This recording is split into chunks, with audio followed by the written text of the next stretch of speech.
We're live. Welcome everybody to our last webinar, educational event. What are we calling them, Sarah? Our last, for now, For educational now. event. Yeah. Our last until the next one. I'm Kelly. This is Sarah. We're with Feisty Media, and this is dealing with PostRace, Letdown, and what's next. We are presenting these as we have a number of our other special educational events this year in partnership with the VinFast Ironman World Championships. And to get more info on Ironman or Ironman 70.3 events, races and training, you should follow Women for Try on Instagram. And so if you've listened to our other ones, you know we've talked about preparing for Kona. We talked about kind of the lead up. And now we're talking about after. And so Sarah, I want to ask you, just before we set the stage here and hand it off, why was it important that we talked about after the race too? Why did it not just end at the race? Yeah, well, I think this was actually your idea, wasn't it? I know it's because I'm brilliant. It's brilliant. No, I do actually think it's brilliant. I think that like that post-race feeling that we have, that like I think everyone or most people have to some extent, which is either like a small low up to like, somebody who might experience a more serious like type of depression after a race. I think that we often like, we know that it happens and we talk about it like in silos or in our own little like chat group or whatever, but we don't necessarily talk about it or have like experts who could help us through it. So I think that's kind of what we wanted to achieve here, is just like have that conversation a little bit more deeply and figure out like what can we do, because we all know it's a thing, and we want to help people through it, right? Yeah, I also think like it's a lot of times we get really obsessed with the race, right? Triathlon kind of exists by races, but we always talk about it being a lifestyle, right? And so it doesn't just like end. Obviously, we were talking about Kona specifically. It didn't like end. Triathlon didn't end on October 15th. Like, still a thing. Yeah. Triathlon did not end on October 15th. What? So Sarah is going to be hosting this, and I'm going to go away now and hand it off to Sarah, who is the CEO of Feisty Media, former pro triathlete. I feel like I should give your whole spiel, even though you're always here. And she's going to introduce your amazing panelists and get down to it. Cool. Thank you, Kelly. Okay, I'm very excited to introduce the panelists. But first, for anyone watching live, could you tell us where you are? Where are you watching from? We'd love to hear from you and get the chat going. We also want your questions along the way so that we can get to as many of those at the end as possible. So panelists, here they come. So first, I would like to introduce Dr. Erin Ayala. Erin has a PhD in counseling psychology, and she often works with Feisty. She was a contributor for our Fueled course, our Strong course. She's a cyclist and a triathlete herself. And she works with athletes and leads programs through her company, Skady Sports Psychology. Hi, Erin. Hi, Sarah. Thanks for having me. Stoked to be here. Yeah, so happy that you're here. Okay, and we also have endurance and strength coach Marilyn Chakota. Marilyn is perhaps, and Marilyn, hi. I hope you don't mind me saying this. I feel like you're like the most underrated coach in triathlon, as in like you get so many amazing results for your athletes, and I wish people were talking about you more. And you helped me personally win Ironman Mont Tremblant way back in the good old days. So welcome. We're very happy to have you. Thank you so much for having me. Really excited to be a part of this conversation. Cool. And Marilyn coaches through her online business, Marilyn Chakota Coaching. Is that right? Yeah, mcc.coach is the easiest way to find me. mcc.coach. Awesome. Okay. And last but definitely not least, we have Jennifer Volman. Jennifer's a longtime endurance athlete, and she now works specifically on mindset as well for endurance athletes through her business findingendurance.com. How are you, Jen? I'm great. Really excited to be here. Cool. Welcome. Oh, look, and we have lots of comments. Hello, New York, Carlsbad, Bay Area, Washington, Canada. Yay. Oh, and Mexico. All right. Well, welcome, everyone. Thanks for joining us. Okay, so here's where I want to start. Erin, I'm going to start with you. We talk about, like, we hear this a lot, like the post-race blues, but what does that really mean? Yeah, I think this is something that's really unique to endurance athletes training for really significant or big, meaningful events. It's also really common with Olympic athletes who are on a 4-year training cycle. So post-race blues are really, think of them as this kind of emotional dip or plateau or letdown that athletes often experience after a really big event. People describe it as feeling hollow, kind of empty, irritable, restless, just kind of lost. And it's usually happening not right after the event, but as like the adrenaline from the event kind of settles before they've gotten back to their typical training routine. So there's also this lack of structure and the routine or schedule that they're used to, which I think further exacerbates it. It's kind of like a loss of purpose in a sense. Yeah, and loss of purpose can be significant, right? Very, very, very significant. Yeah. Yeah. So Marilyn, I'll ask you this first. Like, I know that different people experience a different degree of low point. Just like, could you tell us a little bit about some of the struggles you've seen in some of your athletes? Yeah, I think the most important thing Erin said, even in that piece, was the part of routine. And I feel like every athlete that I work with, it is a different degree of when they come off of a race. Some of them really need to step back and have a bit of time, and they need that space from all of the stress and the event. And so that is unique to what their needs are within the first, it's usually like 48 hours, 72 hours, 7 days, 10 days. That's sort of the main window. And then other people, you need to really stay on top of them, that it happens pretty quickly. And that routine piece of it is such a huge part of it. And recognizing what type of athlete you are. So, and having a coach that's overseeing that, saying, okay, this is the type of athlete that really does need some space and needs a good 48, 72 hours to just digest everything and have a little bit of space and have a little bit of time to themselves? Or is this an athlete that you need to keep an eye on and say, whoa, if they're really, really sort of, I call it like they're a turtle going into their shell, and we know that that's not good for them, and they need to be right back into that routine, then that's our job to recognize that and reach out to them and make sure that they're okay, and that we start that process quicker than probably what they even want to. Yeah. And Jennifer or Erin, have you seen any other types of, have you seen the struggle appear in any other ways that we haven't talked about yet? Yeah, the routine is a lot. And then I think a lot of athletes either will then overcompensate and then go back into it too quickly and do too many things without actually taking a proper rest, which you definitely see at the end of the season if they've done that subsequent times. And then I see a lot of people, I have a lot of athletes, I have trouble with this myself, when you've had all these like big workouts going into like, when you're in a race build, like every workout really matters. And now you're like a 20-minute run, I don't know. That's not a big deal. And so you skip that, and then you skip the next one. You skip like you're right off the bike, and then before you know it, a couple months have gone by, and they've skipped like 75% of their workouts because they were, kind of lighter than what they expected. And Erin, have you ever seen cases where things have been quite serious, like where folks have fallen into like an actual state of depression? Yeah, absolutely. And I think part of it is usually where it is kind of matched with really significant life changes. So it could be job changes or other big stressors, relationship stressors, injury, where things are kind of compounded. I think the other thing that I often see with day-to-day kind of athletes training for these big events is we spend so much time training for them, especially the longer endurance events. We're talking Ironman, gravel centuries or 200-mile races, these ultra races. Athletes will then finish, and then they look back on the past 6 months. They're like, I could have, should have, wish I would have.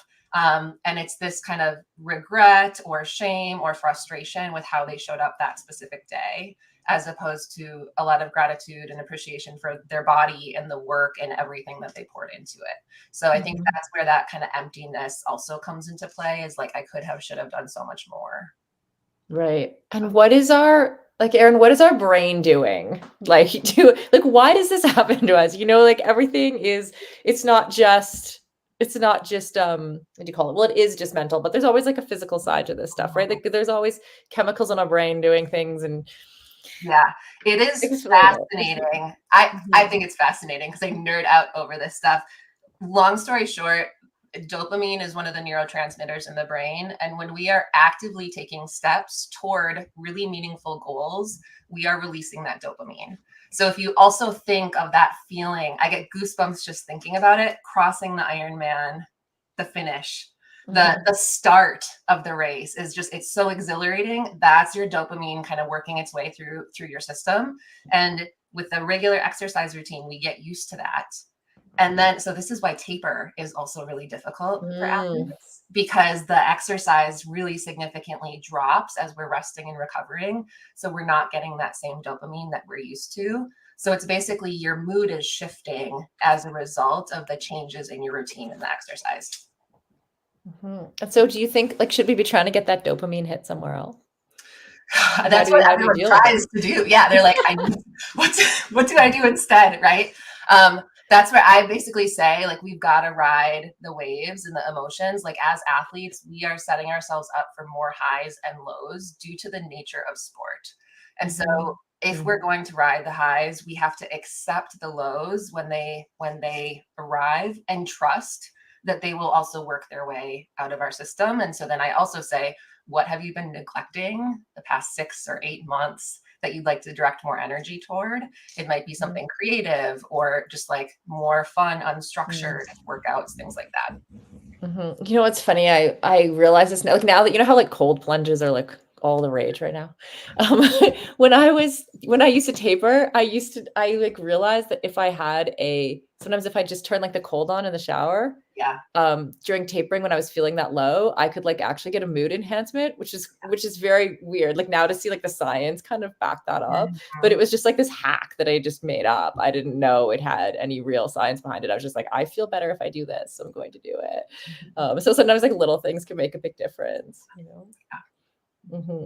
Okay, Jen, let's ask you this one about like red flags. So, you know, I think some of us, you know, when we don't necessarily have a complete support system, or some folks have just had a coach to get them into the race and through the race, and now are maybe on their own, or are surrounded by friends or people at swim club who they may see suffering. Like, what are some of the red flags to be aware of someone who might be like suffering from a low point of people around us? Yeah, I mean, I think that's a great point. Also, Aaron made about just accepting it. Like, that's part of it too, is just accepting this piece of it. So, but if you're finding yourself really struggling, even though you've totally accepted the low point, I find like restlessness is usually a really common sign, and it's back to the science, looking for that hit of dopamine. So if you're like trying to cover it up with all of a sudden like a lot of social activities, or too much working out, or perhaps a lot of extra food, or a lot of extra alcohol, or all these things that will like substitute this, if you find yourself like doing this like to a larger degree than what's normal for you, that might be a sign that you're just at a pretty big low that you're unwilling to feel. And so that's usually a pretty decent sign. And when that happens too, you know, like a suggestion is the first part, just being aware of it. Like, if you're aware that's happening, you're aware that maybe you're facing a low, like that can go a long way to helping you like regulate your system a little bit. Yeah. Marilyn, anything to add there? Some red flags that you've seen in the athletes you work with? Yeah, it's a drastic change in behavior to try and get that feeling, right? And that I think that's the key thing that everyone is saying. It's, you know, so I always recommend to people, if you're used to waking up every day at 5 a.m., have your few days of sleep in, but then let's keep the routine pretty same. Let's wake up at the same time every day. Let's have a schedule planned. You know, most triathletes and athletes are pretty driven people by schedule, and just alone waking up and not, you mentioned about all of a sudden having all this free time. They get a little lost when they don't have all this free time. So I think, you know, we can combat some of these urges to, you know, turn towards food or alcohol or social activities. We recognize that, okay, I'm in a bit of a low here. What can I do to make sure that I stay on track? Well, let's wake up at the same time every day. Let's have a plan where we schedule things at similar times that we're used to doing things every day. If we always swim at 8 a.m. every day, have something planned to go do at 8 a.m. every day that is healthy and it's productive, and maybe it's meeting friends. Meeting friends gives you that same type of dopamine, but it's healthy and you're going to have a great conversation with friends. If you're used to getting out for a jog in the afternoon at 3 o'clock after work, or 5 o'clock after work, maybe it's that you go for a walk with a dog, or you volunteer at a shelter, or that's a time that you play with your kids, something that's going to provide that same thing, but it's the same structure and routine.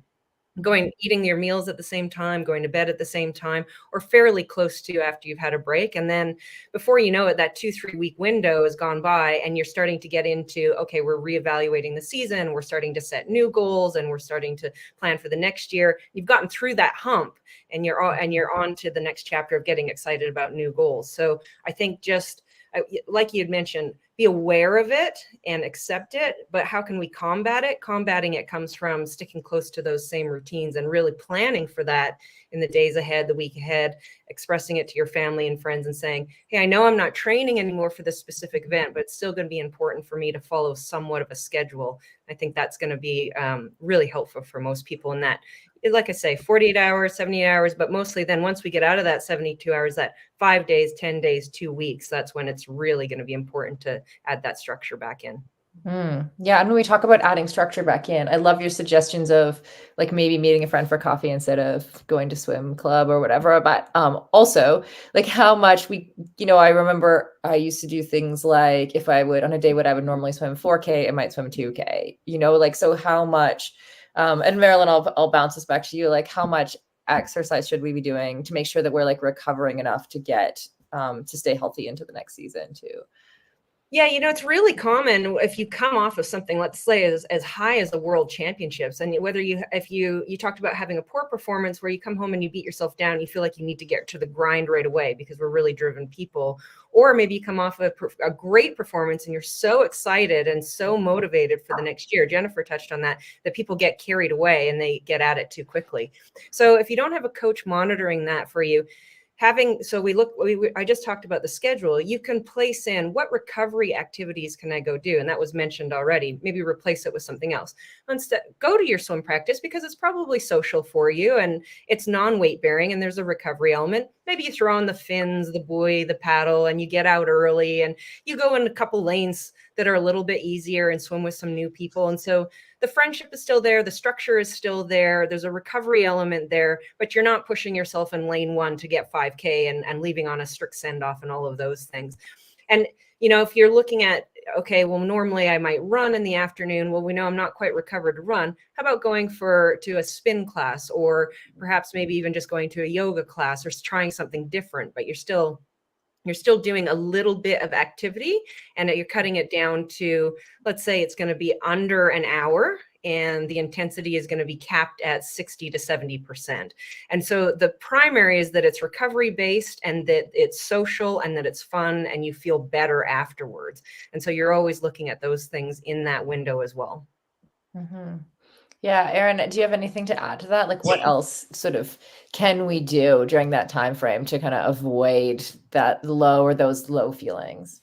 Yeah, I think I really echo what Marilyn has to say. I think I'd also add like athletes, a lot of endurance athletes really like to achieve and check the boxes and finish things. Like they like the satisfaction of having done something. Like, so what color does it change on Training Peaks? Exactly. Like green. Right. And so I think in general, it's like there's this sense of, because I'm not doing those things right now, there's that restlessness that kind of Jen was describing. And so one of the things I'll often say to my athletes is like, are there other things that you could do to kind of get that satisfaction? One, like volunteering and altruism is a really great way, like walking dogs at shelters or just giving back to the community is a great way to kind of give yourself a boost. But also some of the creativity things, like it sounds cheesy, but is weirdly effective, like mindfulness coloring books. Paint gems is a really big thing now, like these really tiny pieces of beads that you put in, it's like paint by number without the paint. So it's a lot less messy. Or some of the other things of like taking a course online or reading a book that you've had on your nightstand for the past 6 months. Like what are the things that you feel like you've been wanting to do while training, but you haven't been able to make time for it because you've been prioritizing your training? That's a great opportunity. And then other things, just like thinking about races for the next season. Like if you want to daydream and plan, like do it, like write down all the races that you'd love to do. And then you can have a reality check with coach later, but like let yourself daydream. I think that is healthy as well. I love that. I also want to know what this bead by number thing is. Yeah. One of my athletes might be watching this right now, but she knows that I've done this. So this is what it is. This is personal. Oh, amazing. Is that so one of my athletes actually was really struggling with some of the just like rest day stuff. Like I need to do something. And so But it was really funny because she's like, oh, you do the small ones, I do the big ones. And I was like, of course you do, right? But this is like a national parks pack, and it's really satisfying. I love that. So yeah. Yeah. And one thing, like, this might seem like out of left field, but I definitely, like, when I was pregnant, another time when like I wasn't getting my usual dopamine hits, you know, and I think like it's a similar kind of thing where you can't do your regular training. Anyway, it was like an opportunity for me to learn what the different elements of my training were doing for me. So like, for example, I found that like I used to, like, running was part of my life. And when I was 16 years old, and I only didn't run for like a couple months during my pregnancy. It's the first couple months I hadn't run for like years, like 20 years.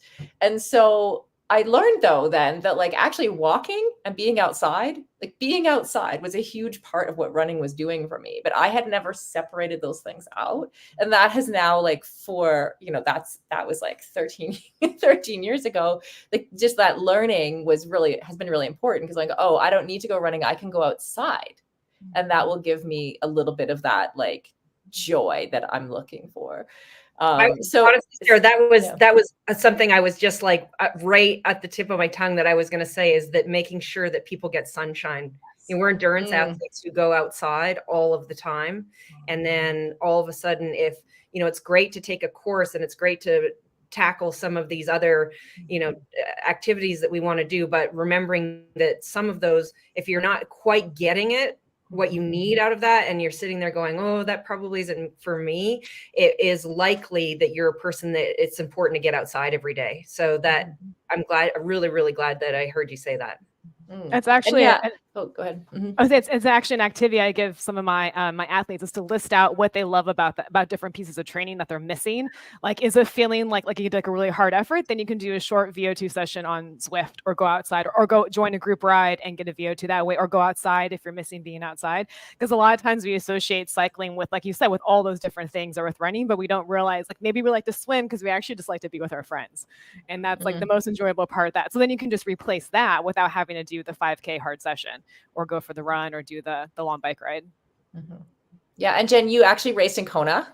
I did. Yay. Yeah. Congratulations. Thanks. That was awesome. What have you actually been doing these last few weeks? You know, I can't lie, because my coach is on here too. So yeah. She'll be like, not my program today. So I always get post-race blues. Like, I just expect them. Like, whenever I race up until the following weekend, I will probably be like pretty down. Like, it's just a thing. So, and with every race, and then typically, especially in my last race of the season, which the last 2 years have been, well, this year was Kona. And so that's like a really big thing to come off of, because it was, on top of it being a race, it was like a race. It was such an amazing 10-day experience there. So for me, I know it's important. I knew after Kona, I needed a break, like a really big break. For the first time in a long time, I was like, Marilyn, I can't, like, I don't want to do anything. So I didn't do anything for a week, nothing. I just like got caught up in work and had traveled and stuff. And then it's been lifting, actually. I used to do a lot of CrossFit and strength training, and haven't in years. And so I've been back at the gym, which has been like, I found myself in the gym, like looking around, like, I don't know where any of the equipment is. I just know where the treadmill is. So that's been fun, and getting back to something I haven't done for a long time. And that's helped a lot, because it's just a totally different experience. And so I find that's helpful too. If there's something you've been wanting to try out, like, now is a great time to do. If it's yoga or Pilates or kettlebells, or I don't know, whatever it is that seems like a fun thing, trying that out, this is a really great time of year to do. And it's helped me a lot, kind of like get through the blues and focus on something else. Cool. Marilyn, I know you have Ironman experience. You both have, you know, real life experience. Sorry, did I cut you off? Were you going to say something there? I'm good. Okay. No, Marilyn, I know, like, you have experience too. What did you do after a race? Yeah, one thing I was going to say is that one thing I guide my athletes through is right after a race to not make any major life decisions. Yeah. That's a really important part of it, because your urge when you feel restless in that time is going to be to want to suddenly make all these major changes. It might be they just make these drastic big changes. And I always advise my athletes, say, just hold on for a second. Like, let's just see how you feel about this in 2 weeks, and really, just sort of settle down a little bit for a couple of weeks before you make any major life decisions or any changes. Like people will want to quit the sport or change coaches or, sell their bike or take up something completely drastically different. I always say, just give it a couple of weeks and then let's go from there.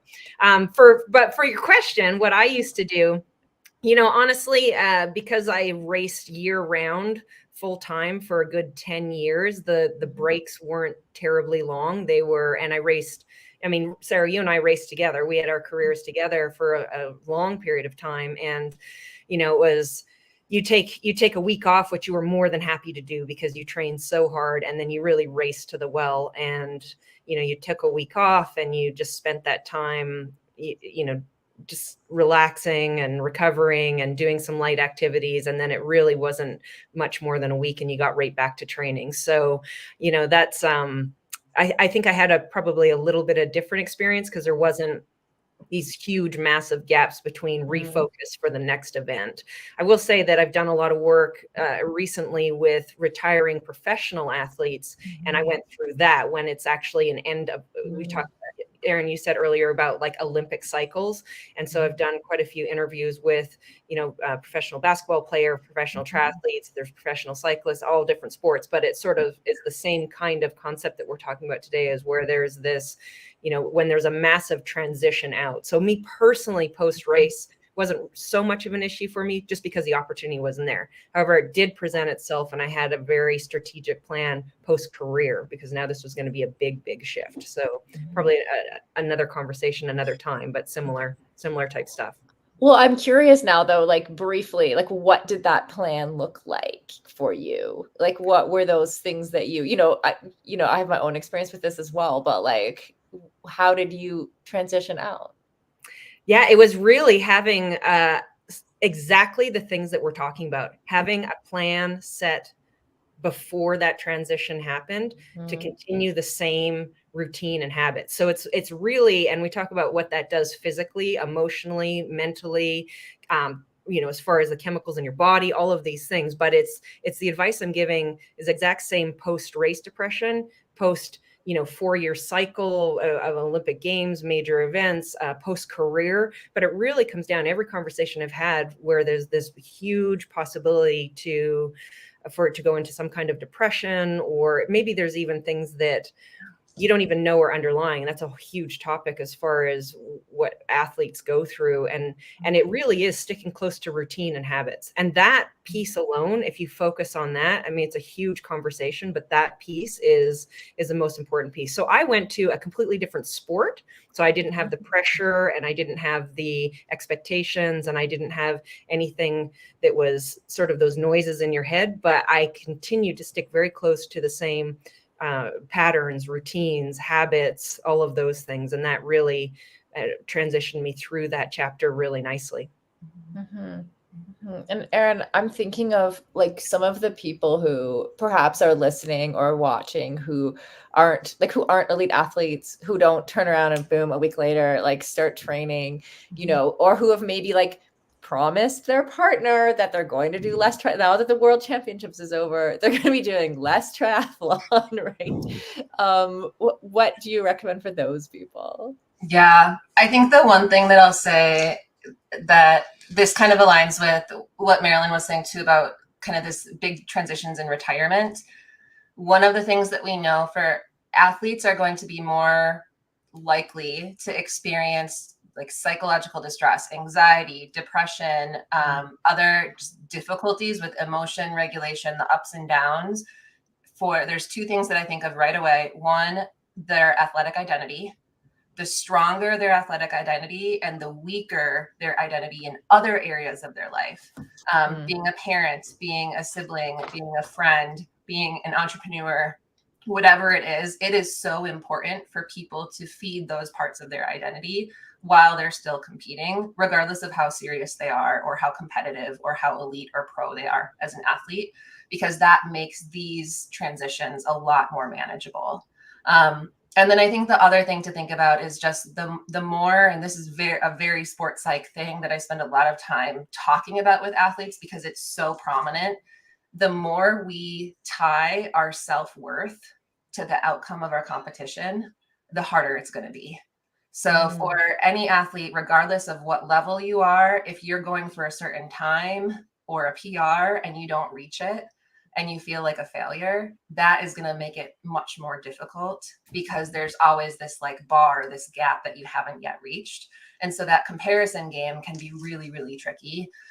So I'd say, especially for like the athletes where they're kind of looking for this next thing, there's this concept in positive psychology that we talk about. It's called the hedonic treadmill. And I talk about it a lot with endurance athletes because it is so common, where basically what happens is we often say, I'll be happier or I'll be satisfied when I make it to Worlds. I'll be happy or satisfied when I finish my first Ironman. It'll just be one, right?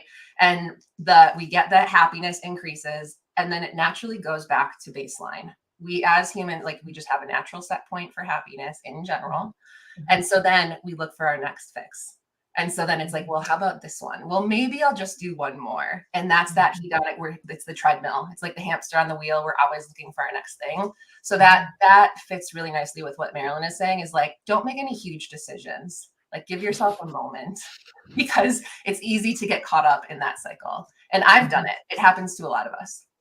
And I like what you said there about like athletic identity and like leaning into other identities that you have. Like, what does that in practice, what does that look like? Like, how do we lean into some of those other identities?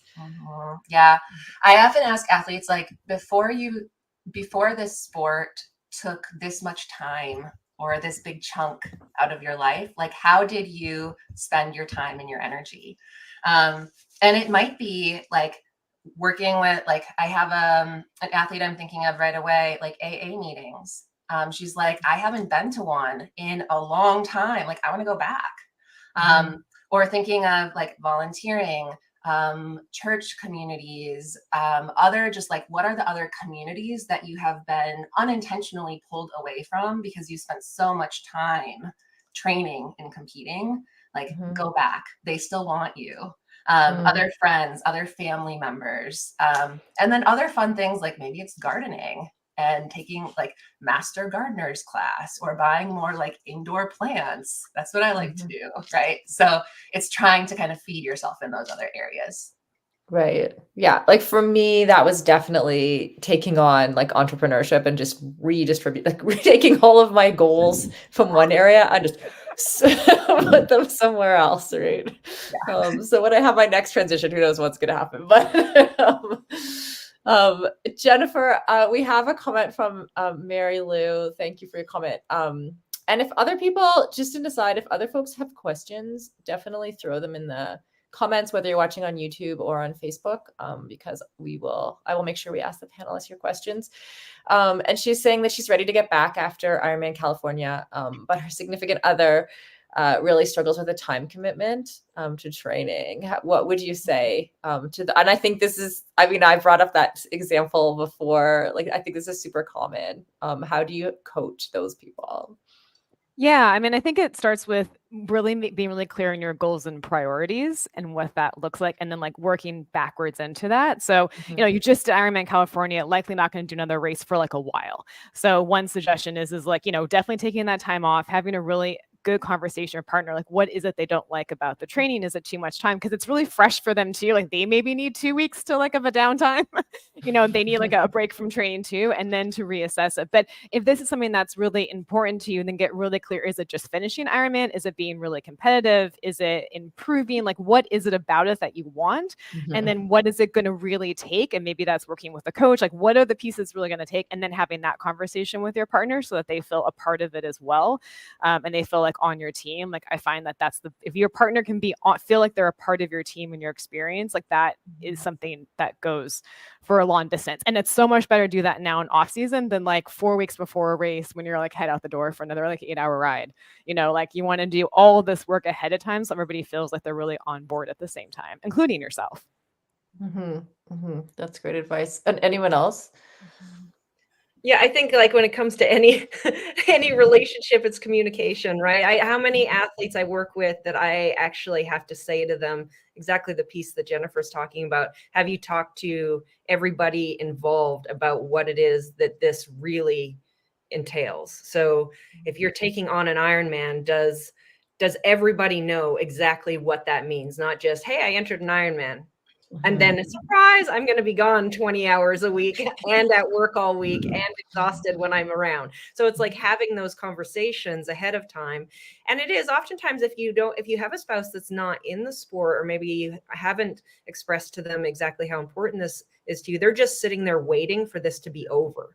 So I think that's really, they sit around going like, okay, this is over after this. And I think, having a really good conversation with the people in your life, that this isn't, what did you guys say at the start? Triathlon didn't stop at Kona. It continues, right? And if you are a triathlete, you are an endurance athlete, it's a really important conversation to have with the people in your life that, hey, yes, there's going to be times where there's more dedication and it's going to be more time consuming, and this is when they are, and even map it out. And then these are going to be times where it's going to be a little bit more freedom, and I'm going to be able to do a little bit more, and I'm going to be able to be flexible, and I'm going to have more time on my hands. And I think when everybody knows how important it is to you, and that this isn't going anywhere, but this is how it can be structured throughout the year, so there's room for both things, and then make them a part of it, and make them, how can they be included in it and not just sitting there waiting for it to be done, then I think that, everyone can enjoy it, learn from it, and really be a part of the whole big picture of it. Yeah, for sure. And Marilyn, when's the best time to start planning your goals again? Like, when's that nice time frame, or how does it vary for athlete to athlete? Yeah, I'm mandatory. I have some athletes that the second they finish their race, they're ready to go within days to, send me, all of the breakdown of how it went and what they're going to do next. And I always say, like, give it a couple days and then we'll go over the race. And then once we've gone over the race and it's the end of the season, I always recommend, hey, take a week, 10 days, and just go in and do something else. Think about other things. Obviously I know that most of my athletes really well. And so I know if I need to be checking in on them more, or if they're the type of athlete that needs that schedule check, or if they need, Jennifer and I had that very clear conversation. Hey, Marilyn, I need a week to do nothing. Okay, just go away and do nothing. So, I think that after that period of time, 1 or 2 weeks, then that's the time to start to revisit things. I think in that first 7 days, it just really should be encouraged to just relax and enjoy the downtime and take some time to reflect, because how you feel at the finish line, how you feel 24 hours later, how you feel 48 hours later, and how you feel 1 week later is really, really different. So for example, I had an athlete that raced in Kona. We went in there with she had put in all the work. We went in with high expectations. She didn't quite have the day that she wanted.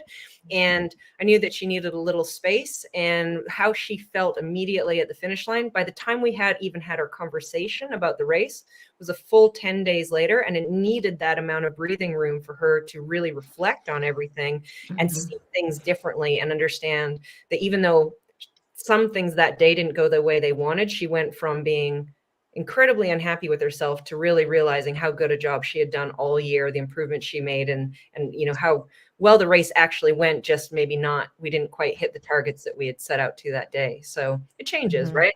So to answer your question, I think a week, if you're going to put a number on it, give yourself a week, give yourself 7 days. Yeah. Well, and you even talked about, you were like 10 days later. I'm like, 10 days is not that long. Like, there's no limit on when you can start making your goals again, or when you can change your goals, or when, there's not a lot of rules. It just tends to be around like when people start to get anxious and need that, Erin, if folks are like looking for a way to start planning their next season, what do you recommend for starting that process of goal setting?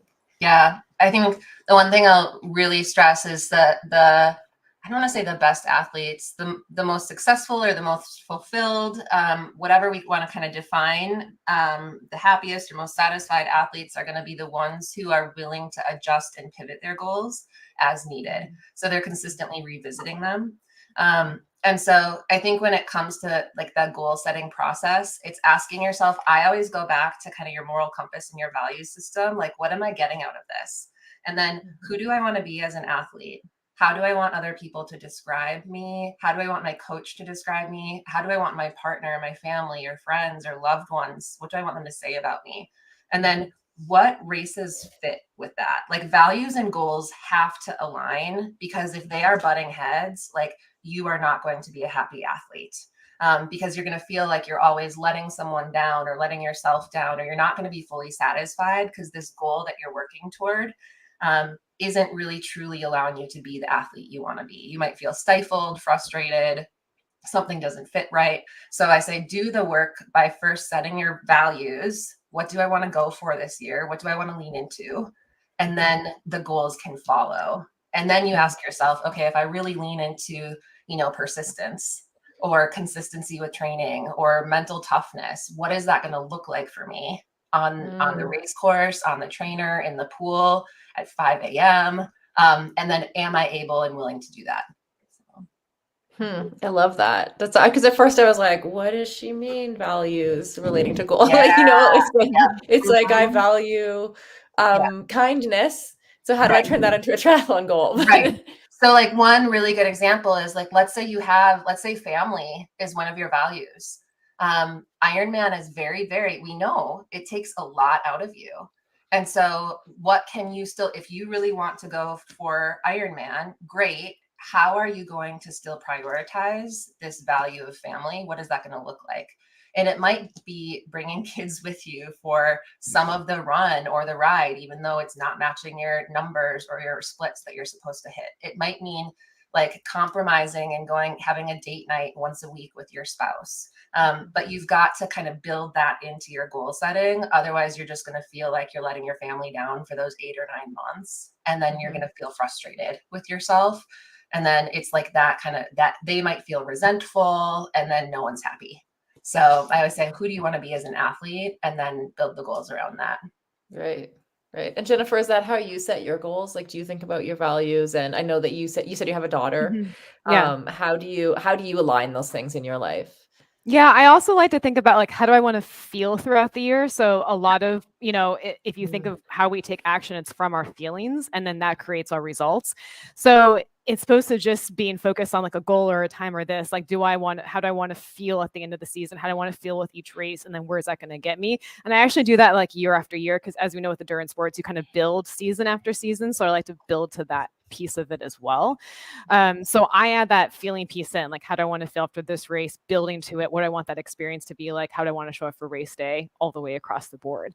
And then I'm really big on prioritizing like my priorities. So like my daughter's super important to me, but honestly, like 4 weeks before Ironman, like I'm not going to be the best. I'm going to be really tired. I'm going to fall asleep in her bed when I put her to bed, like every night.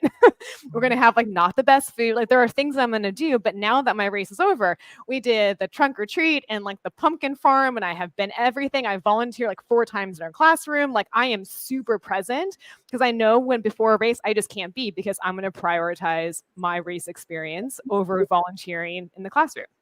So I work that into my planning and my races too. So if you take a family trip, it's going to be at a time that makes sense for everybody. So I'm not like trying to train and be on a family trip or be frustrated because I can't train. So that I think is a big piece of it, is how you like prioritize the goal setting as well. So that all kind of fits into a year. And then again, back to like making sure everybody's aware of that. Like I have a full conversation with my daughter about like, this is what this is going to look like. Like, this is what this month will probably be like. And here's why. And she's like, okay, like I'm on board for it. And that works really well. Yeah. And also I think I like to remind myself that like, it's important for, in particular, our daughters to see us doing those things. It's so important to see like that as women, we have goals, that we have things that we do outside the house, that we can be girl bosses and Ironman triathletes, and I mean, all of the things.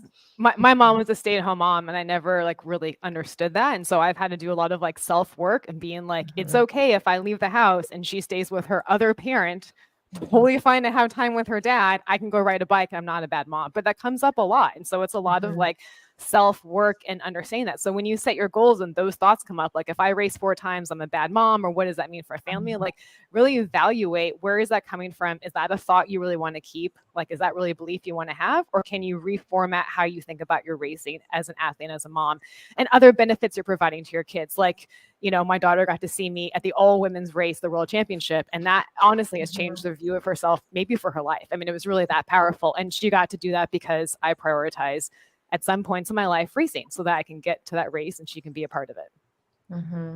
I love that. So Mary Lou's asking, do you ever suggest like moving your long rides and runs? This is maybe for Marilyn during the week to free up weekends for family. Is that something in practical terms that you recommend for athletes?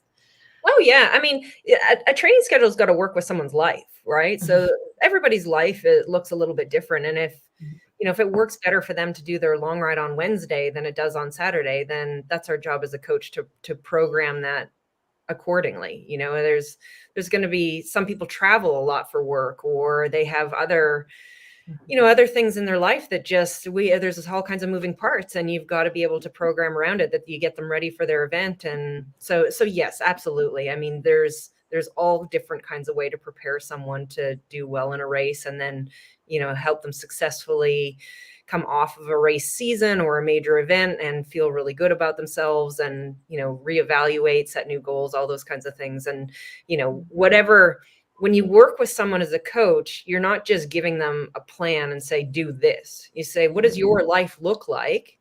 What are your goals? And then now we need to build a progressive and consistent and repeatable program that allows you to achieve those goals and keep getting better and better. And if that's not working around their life, then that's not going to happen, right? So that's a really important and basic front end conversation between coach and athlete. So absolutely.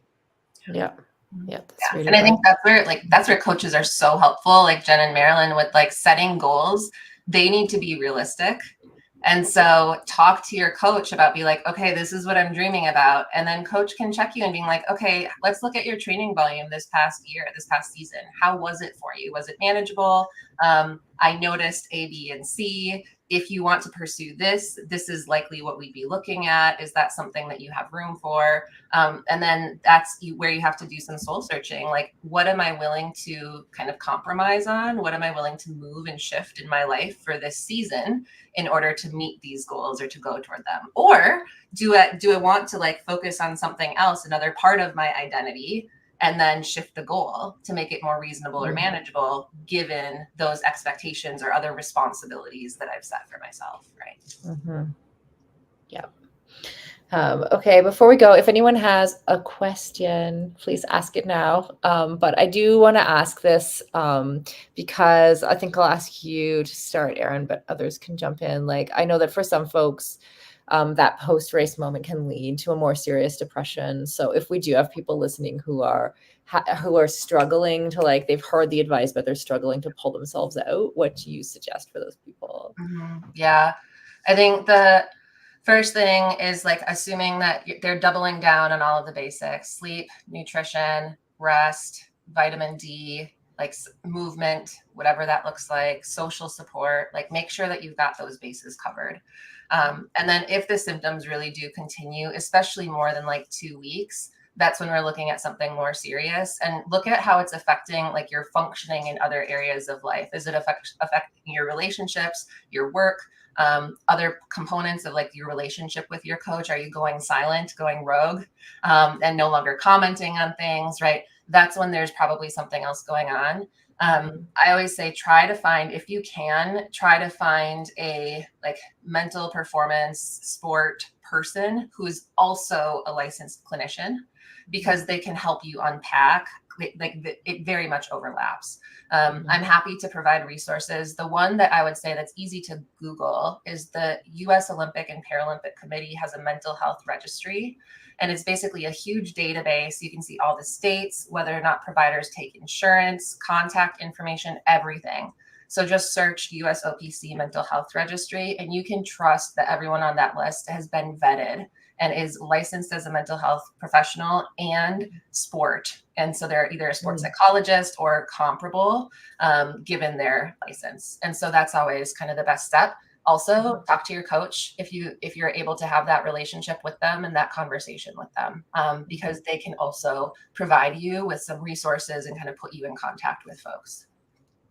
Yeah. The one thing I would love to add to that is, you said, Sarah, there's going to be people who are listening who are struggling with this, and we're giving them great advice, information, and tools. But I think the first step is if you are one of these people, is to speak up and say something, because most people, we're by design, we're hard on ourselves and as endurance athletes, and it's hard to admit when you're struggling, because we always want to be seen as successful. And so the most important thing is if you are struggling, a lot of people will even set in place all of the tools that we suggest, and they'll still be struggling, but they won't say anything. So just have the courage to say something to somebody, to anybody, whether it's a close friend or a coach or a spouse or someone, but just be okay with actually speaking up and saying something about it. Mm-hmm. Yeah, that's great advice. Jennifer, any last minute words of wisdom? I would say the only other thing is this is such a great time to work on the mindset pieces that perhaps you haven't incorporated into your training. Like that is the piece of, you can do all you want with like physical training, but if you haven't really like honed in your mindset when you race and train, like that's a piece, an element that you're missing. And now is a great time to start. Even if it's like a 10-minute meditation every morning, like give it a try, download an app, give it a shot, like use that now and create that habit. So when training picks up, you're already used to doing that. And now you can start to incorporate that into your training and your endurance training into your racing. And so now is a great time, or even like mobility work, like anything that is super enhanceable, that's really hard to do. Like when you're thick of racing and training, do it now. And then it'll already be a part of your routine in life by the time you pick up training again for the next race. That's great. Yeah, that's something I've found super useful the last couple of years, is like that 10 minutes of motivation or meditation, I should say, in the morning, where it's like, yeah. And I'm literally like in the habit of asking myself, like, what am I doing today? How do I want the day to go? And does it align with like my values and goals? Right. And then you can sense those things right away. Like when something's off, like, oh, maybe that's not a road I should be going down, So yeah, that's something I found super helpful. Yeah. And, do that for 2 weeks and then maybe set your goals and priorities after that. You might be in a slightly different place if you spend that quiet time with yourself than you would be 10 days after a race. Like maybe you do it a month afterwards, after two weeks of doing some mindfulness work. Might be totally different. Anyone else? Last minute words of wisdom before we sign off? Any other questions? You've imparted all your wisdom. Amazing. Well, thank you all so much. Thanks, Erin, Marilyn, Jennifer. We appreciate you. And for our audience and people listening after, yes, all the best with all of your next moves. And we hope that you have at least gleaned some wisdom from our panel today. So thanks, everybody. Thank you, everyone.